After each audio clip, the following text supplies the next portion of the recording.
welcome everyone. It's really exciting. This is actually our first webinar that we've done through Ingenuity. Can't believe how many people have kindly signed up to participate. I believe it's a record for Ingenuity, which isn't bad for our first time. I believe we've got over 250 brands that have joined. So really excited to kind of have the opportunity to talk you through. And I think one of the key reasons why you guys have joined is the incredible panelists that we've got on today. So the whole focus of today is really going to be about exploring disruptive social and powerful techniques to capture market share. I think it's a really hot topic right now in a world where cut through is critical, and there are so many brands out there trying to compete for those critical customers' hearts and minds.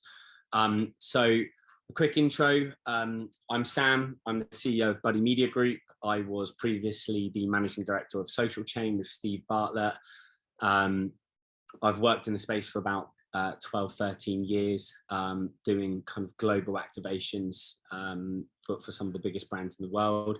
I think what makes my experience unique is I'm very much focused on how to capture market share, how to cut through the noise, and ultimately how to have impact with brands to drive ROI. I have had the pleasure of working with all three of the incredible panelists that are on today, and I would love to introduce them. So first things first, Andrew Fox, the head of digital media and paid media at Aviva. Andrew, do you want to introduce yourself? Absolutely. Hi, everyone. Sam, thank you so much for having me. So as Sam said, I head up digital marketing and paid media for the Aviva Group. So that covers all of our digital marketing, social and paid media across our insurance, wealth, retirement and advice portfolios. My background has been across a variety of industries: financial services, telco, retail, and e-com. And I think if there's one thing that throughout my career has been very much apparent is how I can flip things and challenge the status quo and really drive that disruption within whatever organization that I'm in. Amazing. Yeah, really excited to have you on. Lucy, I've worked with Lucy for over 12 years, all the way back to seed marketing, and when you were a Spotify ambassador. And now you are the senior marketing manager at Spotify. Lucy, do you want to give yourself an intro and just tell us a bit more about your world? Of course, thank you. And yeah, thank you, Sam and Buddy, for having us today, and obviously to be on board with Andrew and Sophie as well. So my name's Lucy. I work in the consumer marketing team at Spotify for UK and Ireland. Our team looks after a wealth of things, from like our brand health to supporting on product marketing, artist marketing, podcast marketing, partnerships, and everything that really sits under that consumer facing world, that really is looking after our like North Star of, you know, driving brand relevance and all that brand health metrics. I've been at Spotify for a few years now, and obviously we've all been, you know, in this world that's forever changing. And I think like the topics coming up today are something that as marketers, we're all sort of like constantly thinking of. We've all got the same sort of like insights and stuff to delve into. And I think it's going to be really interesting to hear from like the other guys as well, of like, what is it? How do we execute those things? And obviously what are the sort of things we need to be thinking of for the rest of the year and beyond. Amazing. Yeah, no, I think we've all been really excited to have you on, Luce, and thank you for joining. Sophie, really lovely to introduce you. You are the brand marketing manager at Zilch, one of the fastest unicorns, I believe, in history. Sophie, do you want to kind of give an intro and let us know a bit more about your world? Thank you, Sam. What an intro there, fastest unicorn. So yeah, thank you everyone for joining the call. Very exciting to be part of the panel today. So my journey at Zilch, I've only been here for 2 years, but in Zilch sort of time, that's almost like a lifetime really, because the brand has been growing and evolving a lot over the last couple of years. And I feel like I'm in quite a unique position to be part of the business sort of where we are at the moment, in a very kind of scale up phase. So very similar to Lucy, kind of sit across the brand. We work very closely with the product team, the sales team. So yeah, super exciting. I do a lot of fun stuff with sort of brand engagement and brand awareness. But then obviously we've got all of the sort of in product type work as well. So yeah, super exciting. Amazing.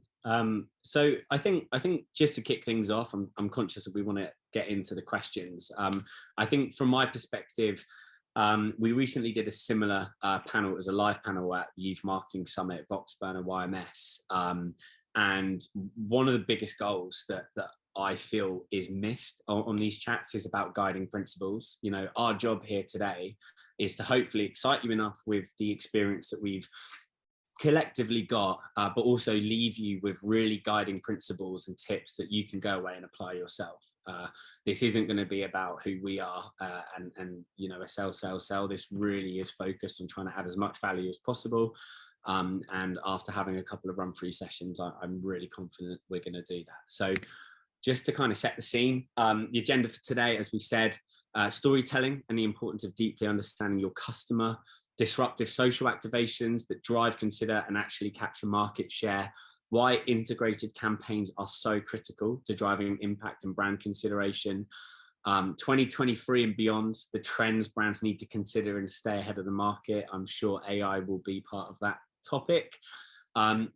Some final thoughts. You know, this is kind of where I really have asked the three panelists to think about their fundamental principles, and if there's time, which I'm sure there will be, we weren't quite expecting so many questions and attendees to come on. And so we've kind of selected 3 of the biggest themes that have come through.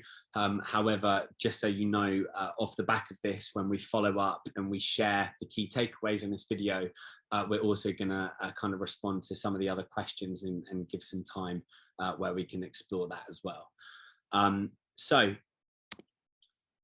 without further ado, storytelling and the importance of deeply understanding customers. I think for me, this is one of the most critical components that often get missed. I think a lot of brands and a lot of agencies charge into activations and they haven't fully understand the personas and their audience. I don't think there's enough leveraging data and enough kind of referral back to what has worked, why it's worked, and actually our brand values and our strategies directly connecting with the audience that we're trying to market to. Lucy, you know, obviously I've had the pleasure of working with you on some absolutely incredible campaigns. I think, you know, if there's one brand out there that really leverage incredible data, and let's face it, probably have the best data in terms of audience segments, it's Spotify. How do you think that you've kind of applied that over the years to create compelling stories and actually connect with your customers? Yeah, and thank you for that. And I think exactly like what you're saying there about, we are like a blessed brand that can use our data, and probably one that people will like us to do, you know, like rap being that like North Star of all that kind of activity. I think one thing that we've definitely learned over the years, and obviously how you can learn from your audience too, that like what it isn't always a one activation fits all. So how can we kind of think about like the communities and subcultures that are like using our platform every day, the fans on our platform every day, and sort of think about like how actually community is probably like the most fulfilling thing that people love being a part of, whether you are like at Glastonbury last weekend, or, you know, there's like big fandoms in like sport, football as well, that you feel like part of a community. So I think for us, it's very much tapping into that.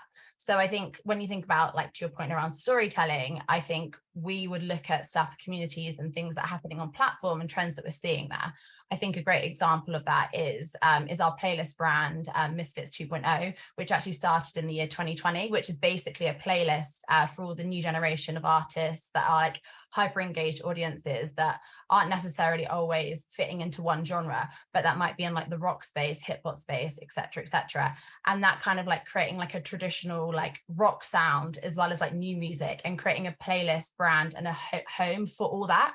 As we fast forward to like 2022, we were then able to activate around that playlist brand, and we created an event called Misfits 2.0 Anti-Prom, which was basically centered around Halloween, and how we kind of brought all the fans together, and they came along and celebrated in like the most alternative, like rock fun way ever, breaking boundaries, their fashion, everything that kind of played a role in that event came to life. But what that also did was created a great like social guess like platform for us to speak to that audience as well. So you really are like speaking to specific communities and subcultures, whether that be like from ones that you can see emerging on your own platform and your own information, or that you might see obviously emerging elsewhere.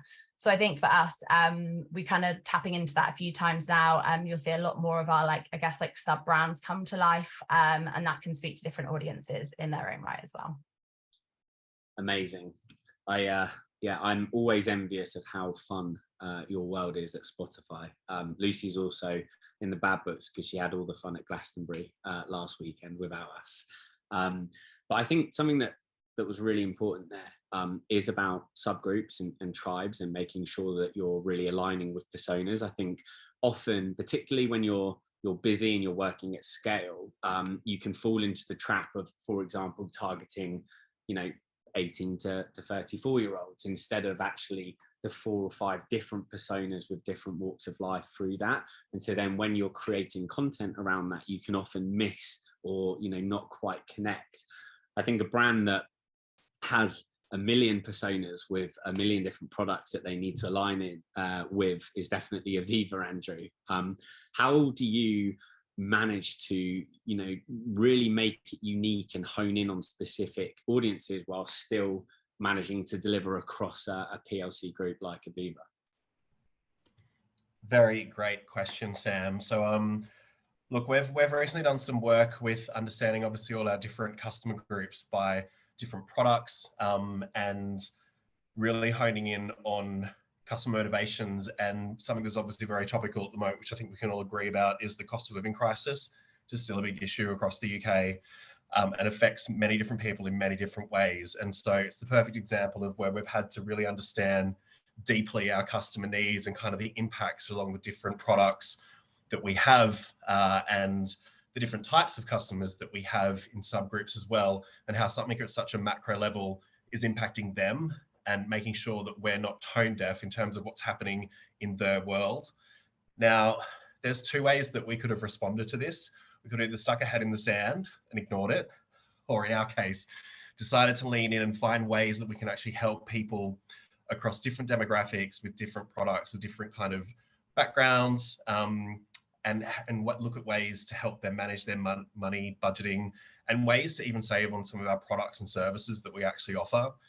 So what we did, we actually created a platform called Aviva Experts, and we tapped into all of our customer insights and data, and went really deep in terms of looking at our online experience scores, NPS, social listening, customer contact channel feedback, and broader market insights, and kind of brought it all together to pick out some really key content opportunities and bring those to life through some of the stories of our customers, and actually share tips and broader resources outside of our organization that would really help customers last year and moving into this year as well. So we actually used subject matter experts from the group to make sure that we had a really human element with this, and we actually had people that are product experts speaking on specific topics. And it was such a range, diverse of things across saving on insurance, all the way through to kind of, families now, there's multi-generational households, but also how to stay safe online and avoid money scams, because we've seen a massive rise of those as well. And so for those types of stories and bringing that to life in the forefront and having to look at across our broad spectrum of all the different customers groups that we have, we found we got some really great engagement and feedback from customers on that. And also it's something that we'll continue to use, that feedback loop system where we take those insights and constantly develop content and distribute it across our different channels, whether it be through social or our YouTube channel, all the way through to how we show up on our website, and push that out through other comms. But it's just a great way to demonstrate, once you start to look at your customers in a really deep way and understand what's actually, impacting their lives beyond what you offer, and looking at that macro trend, we saw some really great success, and we will continue to do that because it really did resonate with our customers. Amazing. Yeah, I think it's been eye-opening working. I don't think you realise with Aviva how many different businesses there are within the group, and also how many different goals and purposes. I know when we were working with you guys on Moco, the money coaching app, all about how to help educate, the 18 to 34-year-olds on actually how to save money. It was so interesting to understand how unique that targeting strategy was. And weirdly and perfectly timed, I hope, in terms of kind of the cost of living crisis, I think the pressures and the needs and the desires for people to find innovative ways or supportive ways to save money is really important. And it's probably, Sophie, why Zilch has seen such a fantastic surge and growth over the last couple of years. You know, obviously with working with Zilch, it was very much about, you know, it rewarding you on everyday spends, and how that can add value and kind of feel like a facilitator to your everyday life and shopping habits. One of the learnings that we took working together, and I know we talked about it earlier this week, was actually launching with a targeting strategy that we thought was at a specific demographic, but actually the data showed that they didn't actually resonate. Have you kind of, or can you tell us a bit more about how you've used that data to really fine tune and honing your kind of targeting strategy when marketing to your customers at Zilch? Yeah, of course. So we obviously worked together last summer, and we launched our first influencer marketing campaign, which was very interesting. And I think, as we're aware, we're a mass market product, and so we have, you know, customers through all walks of life. And so for us, what we wanted to do with influencer marketing was test to see actually who was the most receptive to certain messaging. And particularly as we're a lifestyle brand, you know, the world really is our oyster with what we can go after. So I think it was a very good test for us to be able to market to different people with different messages, using different products, for example. And from that, we were able to see, okay, this is the group actually who are the most receptive to social media marketing. And so from that, we then looked at potential partnerships that actually could further the sort of connecting with these particular customers. Yeah, no, definitely. And I think that was what was so exciting, you know, with Kirsty, your CMO, was actually going, how do we shape the way that we're marketing that to Just Eat, for example, and really provide the relevant offers and products to the relevant audiences. So amazing. Look, I really appreciate your responses for those questions. The next part, which is, you know, definitely probably more of my most exciting part of what I think Buddy does. You know, it's really what makes us stand out, but I also think you guys have stood out in your own rights independently, and that's disruptive social activations that drive consideration and capture market share. I actually had a really funny response from Rach at Just Eat when we were doing this, which is that I don't believe in disruptive, I believe in adding value. And I think it's the same thing. It's, you know, what are we as marketeers doing to really create unique value and capture attention of the audience, and why? I think there's a lot of challenges. You know, I think we always talk about the relevance of pride activations, and are they plugging the gap, or is it actually meaningful, and is there intention behind it that they're willing to fulfill and continue on? You know, they always say if it's in the marketing book vs the operations book, it's typically not going to be, you know, pushed through. Andrew, from a disruptive social activation, with Aviva being relatively safe brand, and I know that you've definitely ripped up the rule book since you've been in, can you just talk to us a bit more about not only, you know, how you've done that, but also the challenges of navigating that through a brand like Aviva? Yeah, 100%. And look, with this, I think I'll probably take a bit of an inward look here, because I'm sure, like me, a lot of us find it hard to get these disruptive social activations across the line, particularly when it comes to stakeholder buy-in and for new channels. I mean, last year we ran a Quote Me Happy activation with Buddy on our life insurance products on TikTok using creators, which was a mammoth effort rather by the team to get this across the line. It's not generally something that you see on the channel, but we know that it's the fastest growing platform for searches and definitely a space that we need to be in. And it's a great example, right, of doing something different for us in the financial services space with a brand that's been around for 300 odd years to really drive awareness and consideration of a sub brand, but also capture market share on new channels within a younger demographic. And we saw some really fantastic results in terms of engagement. Now, working in a highly regulated environment like financial services, it definitely has its challenges, but there's ways to make those new opportunities really work. And part of that is getting buy-in from stakeholders and really making sure you take them along for the ride from the ground up. And so that's the likes of legal and compliance, but also product teams, and really sharing that opportunity and getting them excited from the get-go. And the way that we did that was also backing it all up with data, right? So we know that TikTok is a massive growth audience for us, and there's plenty of opportunity to capture market share in a channel that's probably not the first place that you'd go for financial services.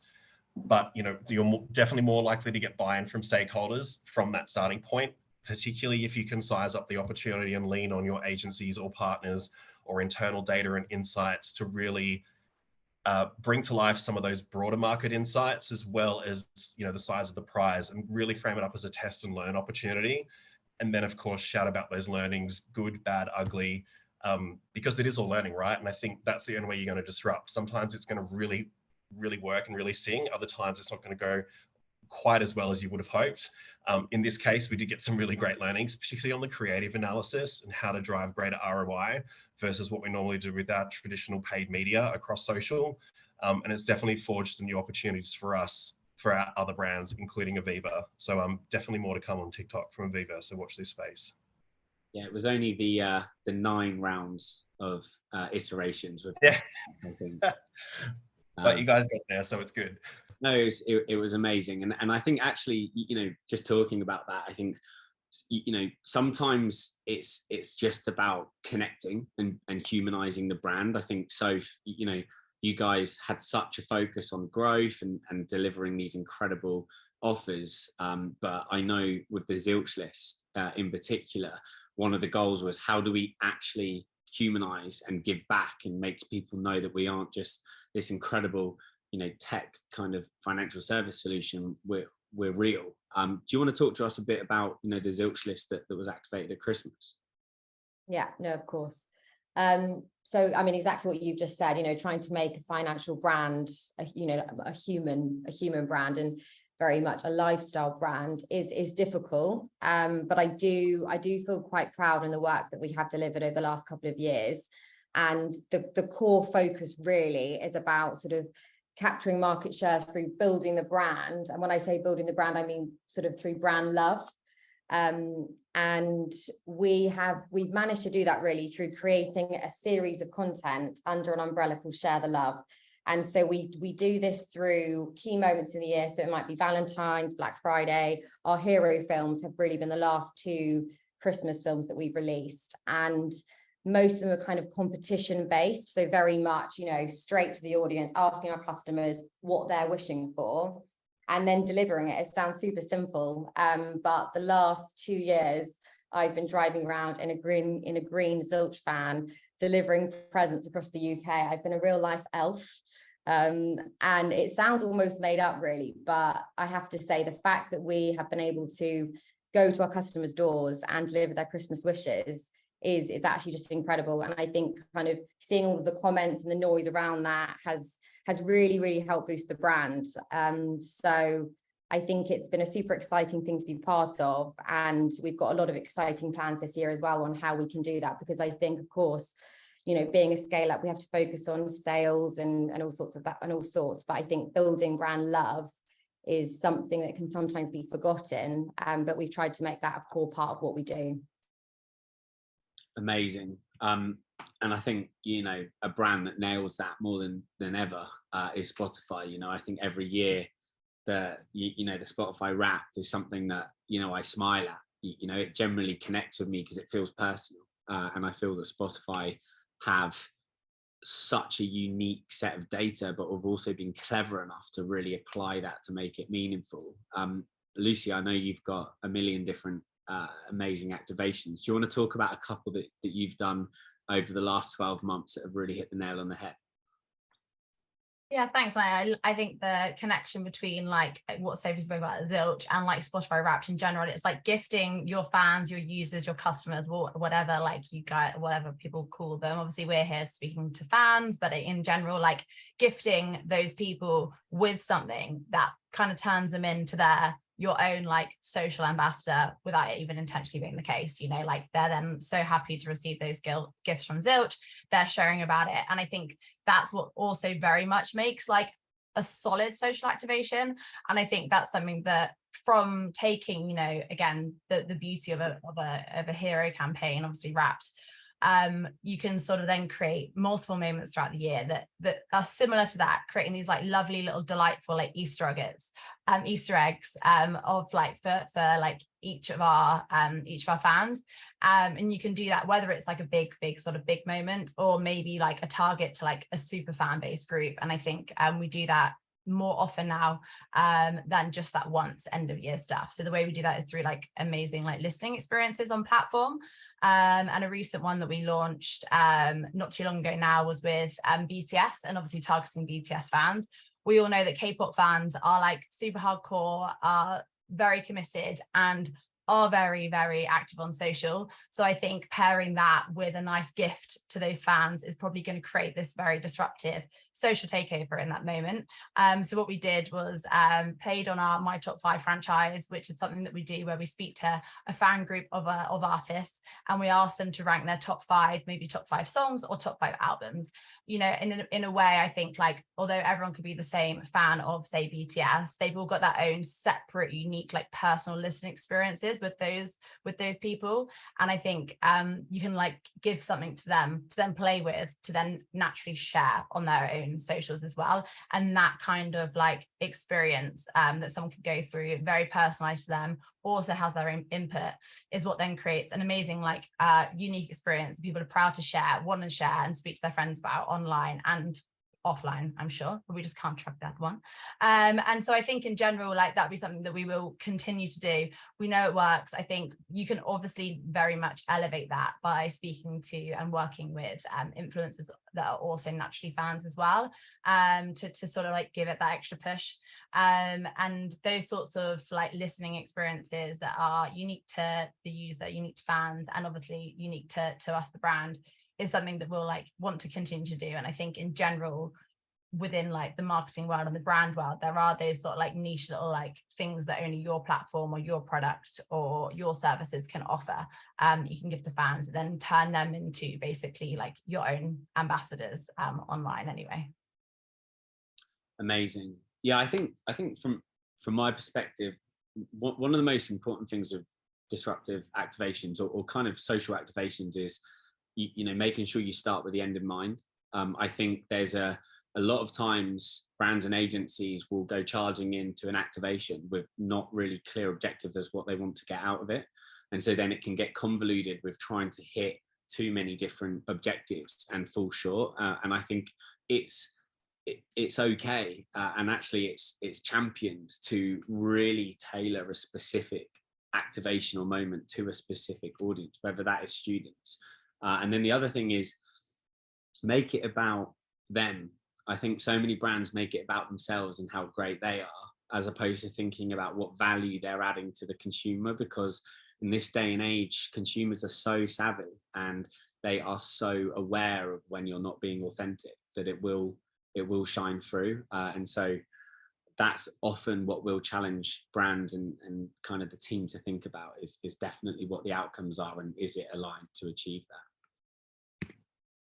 So 2023 and beyond, the trends brands need to consider to stay ahead of the market. I think these kind of questions are always quite difficult. I think, you know, it goes without saying, Andrew and I were talking earlier about AI and how we integrate that. But, you know, I think we were talking a lot about just the fundamentals of marketing and how they shift. You know, Lucy, we were talking, sorry to jump you straight back in, but we were talking earlier about being real, you know, and actually connecting with our audiences in the right way.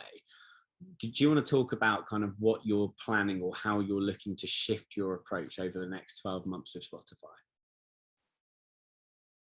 Yeah, I think it kind of probably follows on from a lot of the, I guess, like things I've been speaking to already in terms of subcultures, communities, really feeling like you're sort of, when we talk about trends here as well, I actually think in general, like, so you can sometimes be a platform that actually just like elevates those trends. And I think we are really making sure we're positioning ourselves as that. And I think with trends, there's trends and there's communities and there's culture and all those things. It's like seeing yourself as whether you're one that like wants to be like creating new things and new trends and new communities and new cultures, or actually you are something that should be just elevating that and turning up at every moment that feels relevant to that trend or to that community or to that like cultural moment or something that's happening throughout the whole year. I think the position of Spotify and Spotify's brand is that it's a great elevation of that. You know, what's happening in real life could be reflected and probably is reflected in listening habits on the platform too. So it's making sure you're feeling like you're actually just there to elevate those moments and those experiences. There's a lot going on, obviously, for the rest of the year. There's a lot of moments that I'm sure a lot of brands will be sort of like wanting to get their teeth like stuck into. You know, obviously there's like everyone's getting involved in like the Barbie moments. There's obviously the end of the year, lots to come. So I think, how can we be focused and how can we like play our role in that without forcing ourselves into every moment? You know, we don't need to follow every single trend or jump onto every single thing. I think it's just speaking to like what we're seeing happening on our platform itself and staying like true to that and learning from our own sort of trends that we're reading from our own information versus maybe always being so like outward focused with that and chasing the next thing. So yeah, I think it means we're going to have to be pretty, and I'm sure a lot of people are as well, like agile, flexible as the years go on and as the rest of the months of this year like follow too. Amazing. And going to you, Andrew, you know, one of the things that, you know, always fascinates me with how you manage to fit it all in on a weekly basis is how many different deliverables are required across so many different brands. You know, how do you feel that AI, you know, I know you're a big advocate of it, but you know, how do you feel that kind of new technologies, new approaches that we can leverage are going to fit into a brand like Aviva that is really looking to level up and find innovative ways to stay ahead of the market? Yeah, absolutely. Look, I think we can all talk about AI till the cows come home, right? I think for us as marketers, there's ways that it can make things much more efficient in terms of outputs. But, you know, there's so much opportunity around creative and different creatives that you can throw out to test across different platforms. There's copy, there's just so much out there, right? And there's more than just Chat GPT and Bed. I think the other thing that from a tech perspective, is actually looking at things, free tools like Answer the Public or also Asked, where you actually will find kind of themes that customers are asking, as well as just Google questions, right? And so to start to look at those types of things and how you can leverage AI to start to answer those on scale and start to broaden your opportunity to talk to a range of different customers is definitely something that, you know, we're leaning into slowly but surely. But there's just so much opportunity to gain all those learnings and insights and really fuel, you know, really efficient and effective marketing campaigns. Amazing. And Soph, I know, you know, with Zilch, there have been so many different kind of trends and strategies that we've looked to deploy over the years. What would you say has been the kind of biggest learning over the last 12 months and how are you looking to apply that, you know, as we move forward across 2023, 24? So I think a big thing for us is kind of shifting the focus on products and more kind of experiences and being out and about. So you can use Zilch both online and in store. And over the years, we've seen our tap and pay usage massively increase. And so before, where it was sort of all about our online brands, we're now really trying to shift that to Zilch very much being a lifestyle brand that you have in your pocket and you can be out and about and you can pay for things.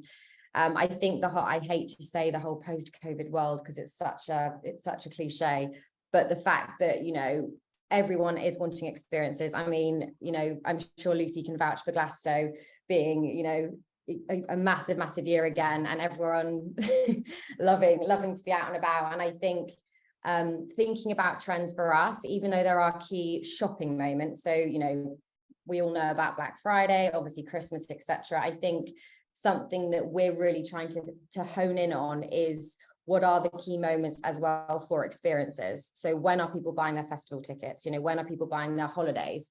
When are people wanting to buy trains to go and see their families? So we're kind of very much focusing on the experience side of Zilch now, and I'm sure many brands can kind of angle their strategies to do that as well.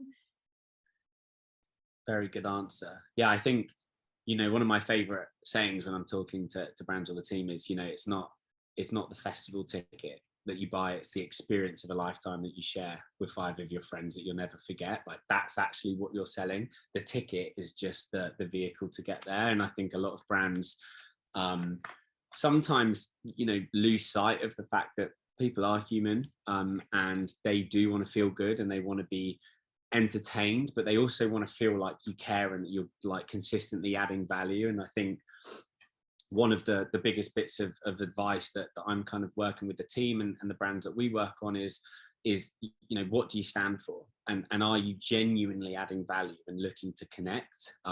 Authenticity is so important right now. We're seeing a huge trend with influencers in particular that are kind of really advocating that and really challenging brands that aren't.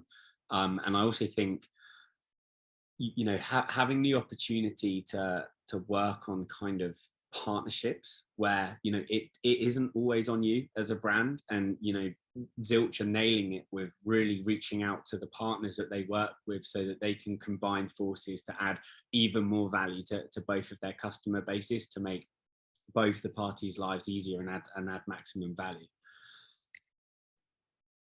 So the big question that everyone was probing me on earlier this week, I think, you know, one of our goals, and, you know, hopefully everyone's really appreciated kind of a lot of the discussion points from the guys off the back of the YMS talk. The guiding principles were really received well, and I want to look to continue to do that. We'll obviously be capturing these and sharing some thoughts and some summary of everything. But I suppose, you know, Andrew, from all of your experience, and, you know, it's fascinating working with you and watching you break down barriers and really kind of disrupt Aviva and its general approach to operating. What advice or guiding principles would you give to everyone on this and us, in terms of not just delivering incredible work, but, you know, ensuring that can be facilitated within, you know, corporations and businesses? Because I think we all have incredible ideas. It's often making them be bought into and actually managing to execute those with the buy-in from stakeholders. 100%, Sam. I mean, the kind of 2 key things for me, the first one is around be brave and bold.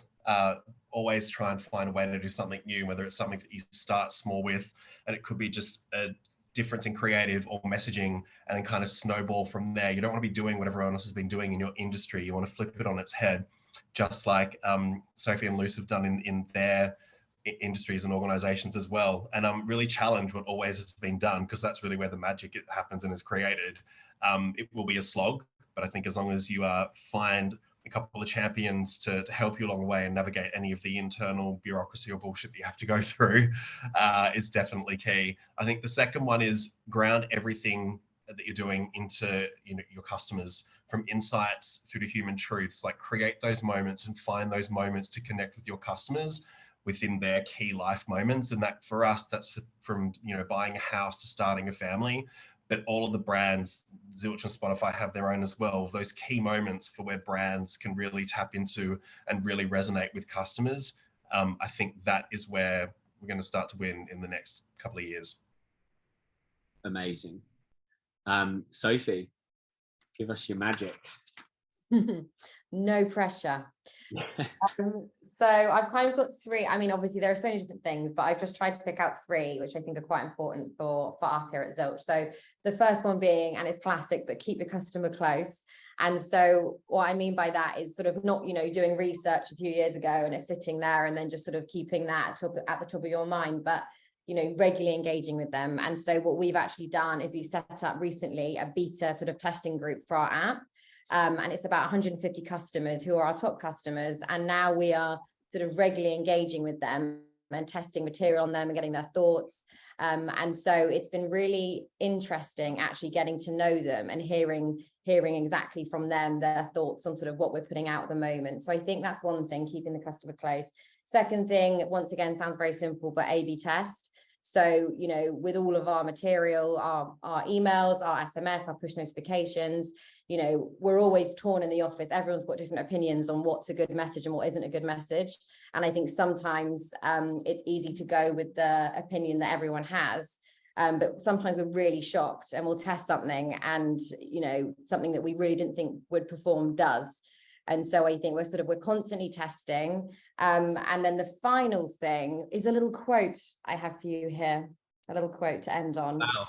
That I've known about this quote, but it popped up yesterday when I was on TikTok.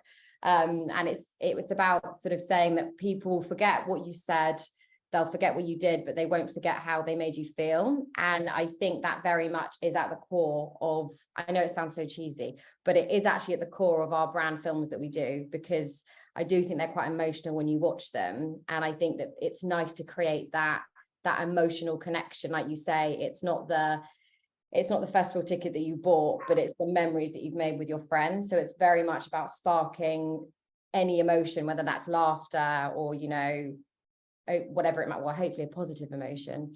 But yeah, ending with my little quote. I love it. No, it's really true. So thank you. And Luce, last but not least. Sophie, I back the quote. That's really cute. Then thank you, and memorable as well. Yeah, so I think so for me, I think it's like one thing that touched on already is all around, like, it's not a one campaign, or not always the case of one campaign or one activation fits all. And I think it's okay sometimes to think, okay, we are just going to spend some of the time focus on this sort of community, or some of the time focus on this sort of subculture, these tribes. And I think that's like safe to do. And obviously, depending on, you know, we've all got multiple different team members with different expertise. Who can you lean on for those kind of things? If you are speaking to different areas of like your fan base, your audience base, that you want to lean on different team members that are obviously like part of that already, like doing that and being quite like direct, I think is fine. And something that we'll continue to do for the rest of like the next couple of years. And then I think the next one too is probably just around, you know, we can kind of very much silo IRL events, live space, and the digital world very separately. I think what's great, and I'm going to do a Sophie too and bring up that post-pandemic world where events are back, or hey, and like think about the fact that, okay, let's be quite strategic with the fact that if we are going to be doing experiential live event, how can then we make that into an absolute content hub that's going to be creating lots and lots and lots of online moments too, for people that couldn't be there, experiences that can actually live way beyond that just one event, and make that evergreen too.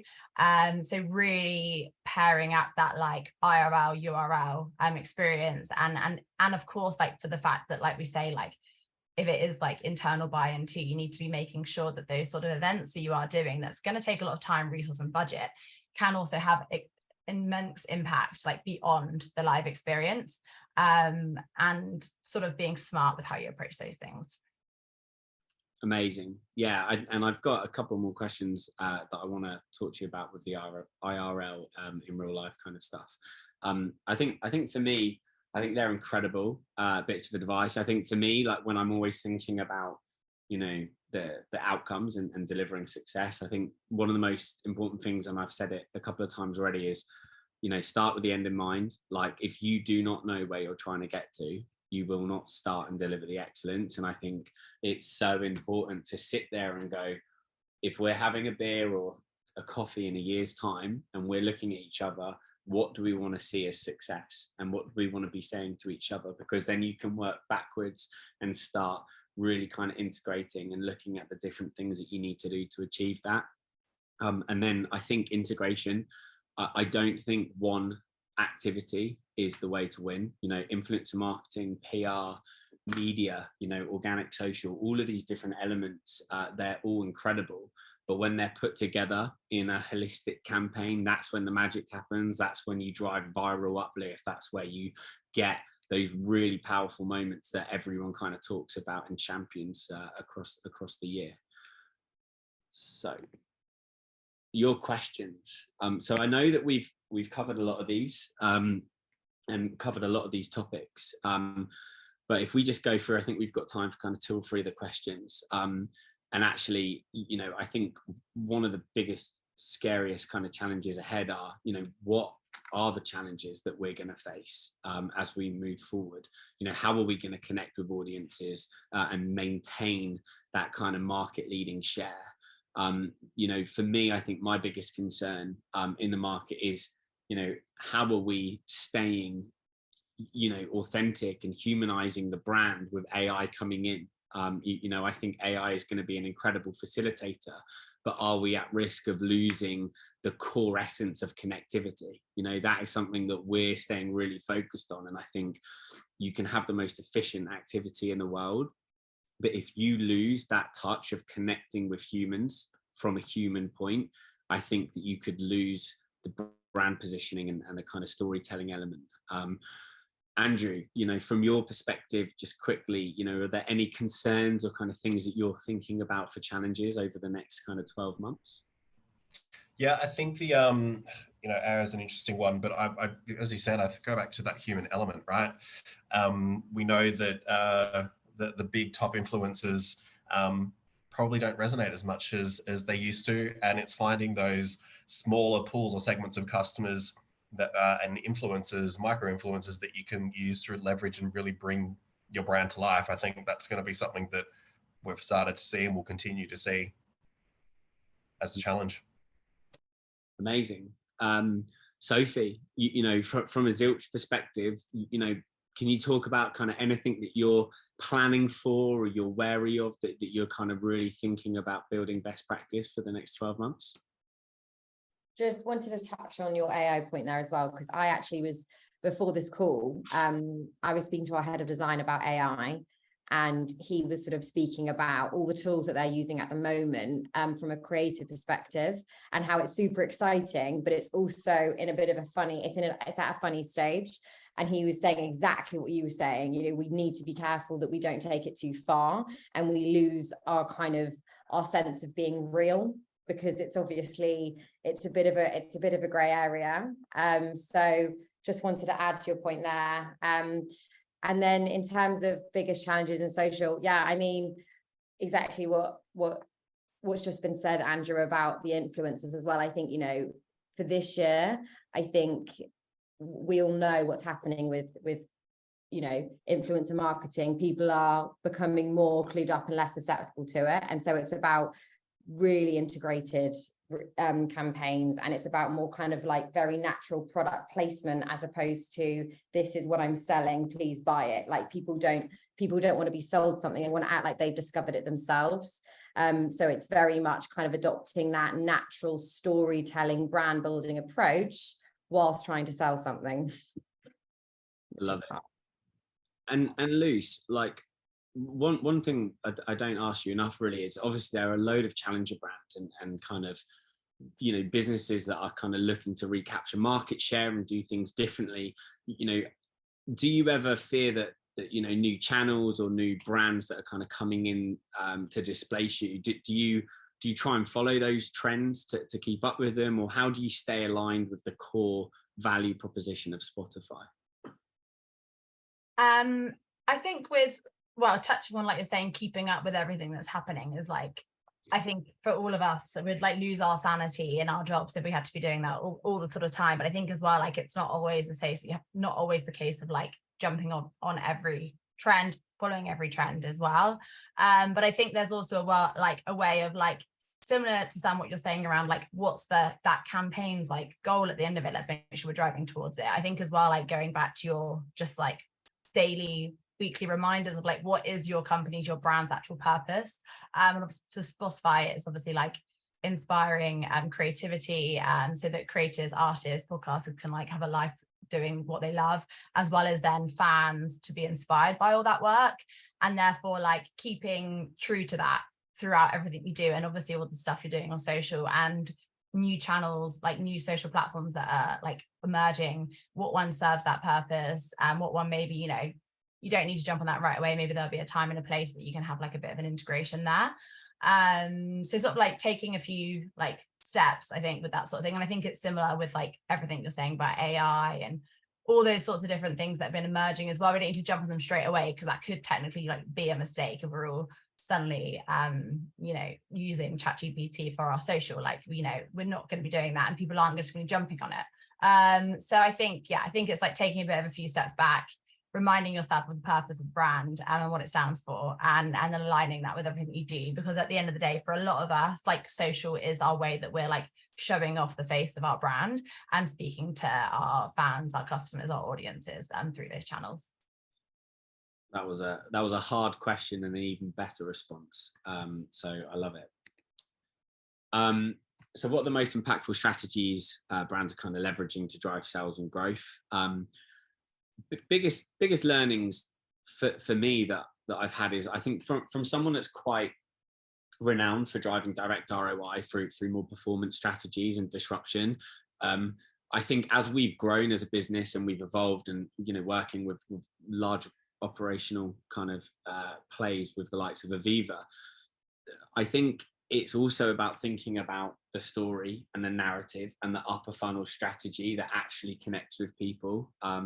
I think that's so important to not lose sight of, and these zilchless moments that connect with people, you know, that the quote me happy, like doing unique things to access new audiences on TikTok, or, you know, Luce, I know you did an incredible activation with Notting Hill.